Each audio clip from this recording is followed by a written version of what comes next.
Kiss! The devil's music. Bands like Kiss and Megadeth may try to trivialize charges of occult influence through ridicule. Megadeth fans, are you ready to sell your soul to the devil? But when axes aren't being ground, even rock apologists will acknowledge this dark side, as in this cover story by the British rock magazine Mojo, how rock and roll really did dance with the devil. The 1960s witnessed an occult revival, the likes of which hadn't been seen in the West since the fin du siècle days of Madame Blavatsky's Theosophical Society and Aleister Crowley's Golden Dawn. For some artists and individuals in and around the rock music industry, this dance with the devil is both literal and intentional. And we feel that a cleansing of the idiot ideology of the pallid, incompetent Christ is in order. And so this is something that the Church of Satan is conducting on many different avenues. We're doing this through the use of what we have called aesthetic terrorism. This involves the creative use of art, music, writing, effectively what we call propaganda, the dissemination of information to influence what we call irony. Am I the son you've been waiting for? Am I the children war? To be your messiah on earth and to sit at your left to create the most evilest music and to gain entrance into the seven gates of hell. Do you believe in demonic possession? Of course. Are you possessed? Of course. Well, there's a clear, at least I assume there's a clear satanic influence in your work. Is that real, or is that a sort of tongue-in-cheek humor that you... That's as real as it gets. But your art certainly, it seems to express the stereotype of Satanism. Yeah, but I use that specifically attached to church. Why? Because that's really what Satanism is to me. It's anti-Christianity. Both the Bible and human experience make it clear that the vast majority of people who live under the power of sin and Satan are unaware of it, at least consciously. Salvation, then, is described as a process whereby God gives people grace so that they may know the truth, that they may come to their senses and escape the snare of the devil, having been taken captive by him to do his will. The Scriptures also address how these same senses can be progressively seduced until people can't tell, spiritually speaking, up from down, their right hand from their left, as they walk as the Gentiles walk, in the futility of their mind, having their understanding darkened. Because I think we all run around rushing. The eventual result, individuals and, if left unchecked, eventually a culture in which this darkness reigns, where evil becomes good and good evil, and where finally even the occult and Satan himself become acceptable, even cool. Father Lucifer, you never look so sane. You always did prefer the prison to the rain. This is the third in a series of videos on neck pain, based on the film Christ Method.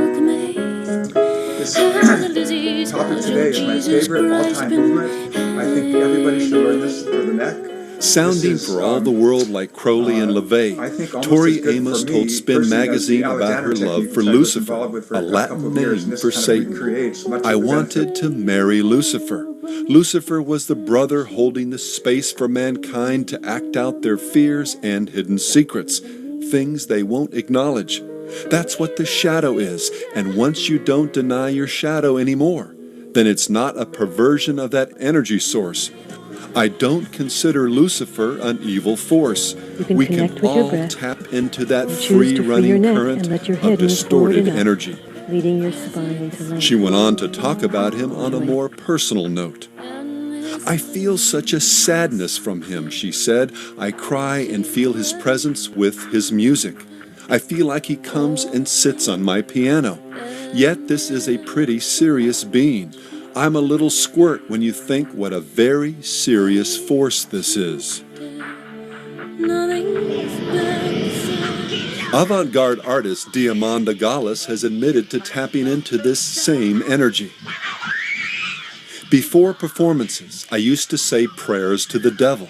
It was like making a connection to some source of power so that I could do what was not socially accepted.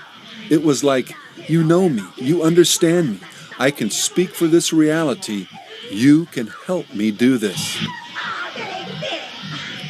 Among her many blasphemous recordings, writings, and performances is her interpretation of Baudelaire's The Litanies of Satan, which includes the final prayer in French,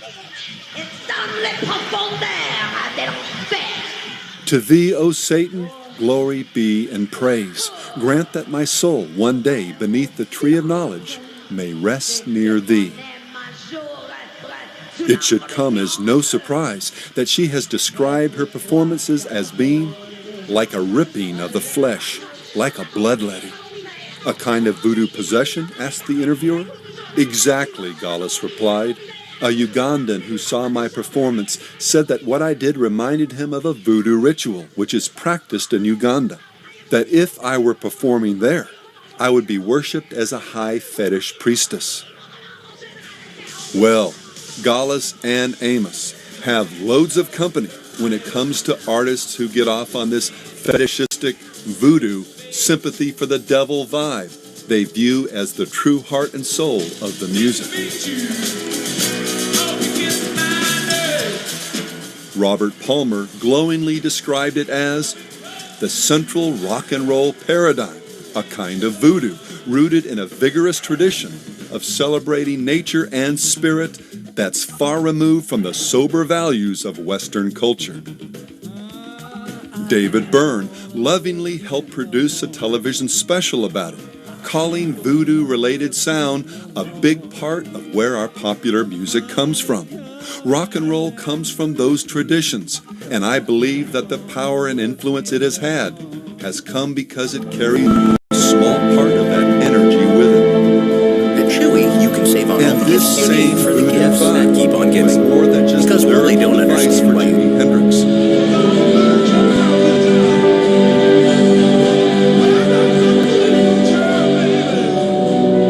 A percussionist from West Africa, who often played with the guitar god, observed that many of the signature rhythms Jimmy played on guitar were very often the same rhythms that his father played in voodoo ceremonies.